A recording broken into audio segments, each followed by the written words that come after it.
waqtiga aan yareen waxaan jeclan oo aan rajay jirnay in maalmaha si degdeg ah noo dhaafaan si aan u weynaano.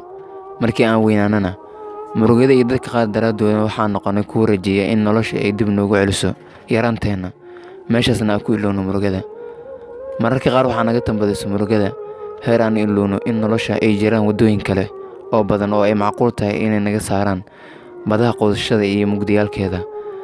Laakiin waxaa hubaal ah in markii aad ilmayso oo aad Rabbi u laabato, ogsoonow in ilmadaadu ay isku beddeli doonto shumacyo ku ifanaya waddadaada mustaqbalka, shumacyo ku celinaya waddada nuurka badan ee Allah subxaanahu wa tacaala.